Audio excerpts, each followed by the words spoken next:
শহর ধর্মনগর ক্রমশ অশান্ত হয়ে উঠছে। 25 মার্চ শনিবার রাত আনুমানিক 10টা 30 মিনিট নাগাদ ধর্মনগর পদ্মপুর রাধারমন আশ্রম সংলগ্ন একটি পরিত্যক্ত বাড়ি থেকে উদ্ধার হলো একটি 16 বছর বয়সের কিশোরীর মৃতদেহ। অনুমান করা হচ্ছে যে প্রথমে গণধর্ষণ এবং পরবর্তী সময়ে খুন করা হয়েছে সেই কিশোরীকে।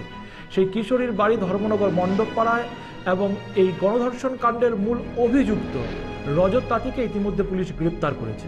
ধর্মনগর মণ্ডপপাড়ার বাসিন্দা এক 16 বছরের কিশোরী গণধর্ষণের শিকার হয়ে প্রাণ হারালো 25 মার্চ শনিবার রাত আনুমানিক 10টা 30 মিনিট নাগাদ। বাড়ি থেকে মেয়েটি বেরিয়েছিল শনিবার বিকেলবেলা কালীবাড়িতে যাওয়ার উদ্দেশ্যে। তারপর দীর্ঘ সময় পেরিয়ে গেলেও বাড়ি ফেরেনি।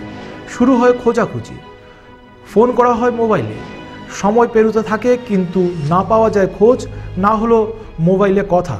কিন্তু বিকৃত মস্তিষ্কের মানবরূপী দানবের শিকারে চিরতরে সকলের কাছ থেকে হারিয়ে গেল মেয়েটি।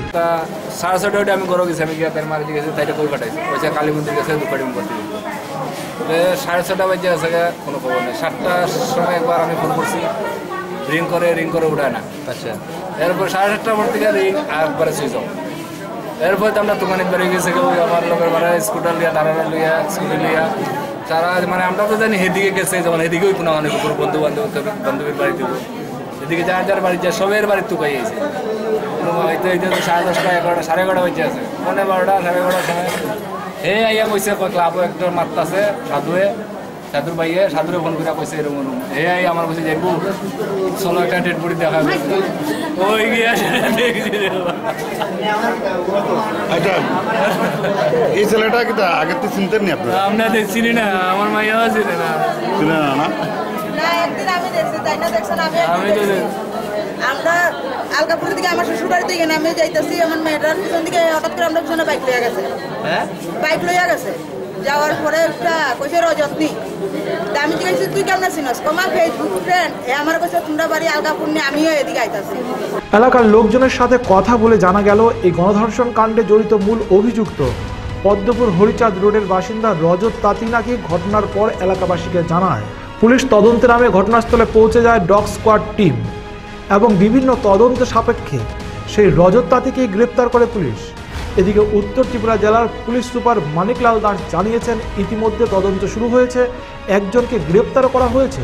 কালকে আমাদের ধর্মনগর থানার আন্ডারে একটা খুব দুর্ভাগ্যজনক ঘটনা ঘটেছে। একটি মেয়ের মৃত্যু হয়েছে এবং আমরা খবর পাওয়ার সঙ্গে সঙ্গে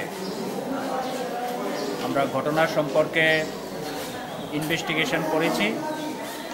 পরে আমাদের হাতে যথেষ্ট তথ্য এসেছে এবং পাবলিকের সহযোগিতায় আমাদের সায়েন্টিফিক ইনভেস্টিগেশন টেকনোলজির উপরে নির্ভর করে আমরা আসামিকে আইডেন্টিফাই করেছি এবং অ্যারেস্ট করেছি।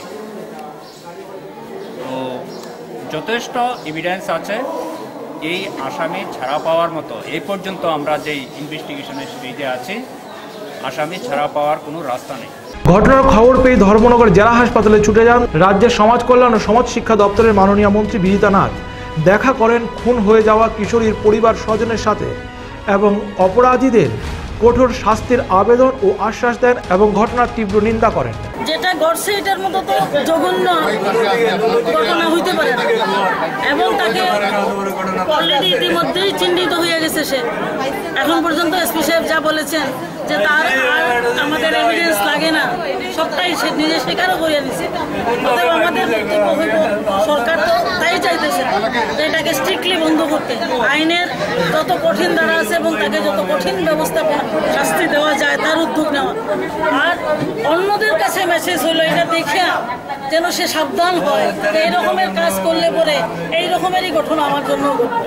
এদিকে শান্তির শহর ধর্মনগরের এমন নক্কারজনক ঘটনার শোকের ছায়া নেমে এসেছে।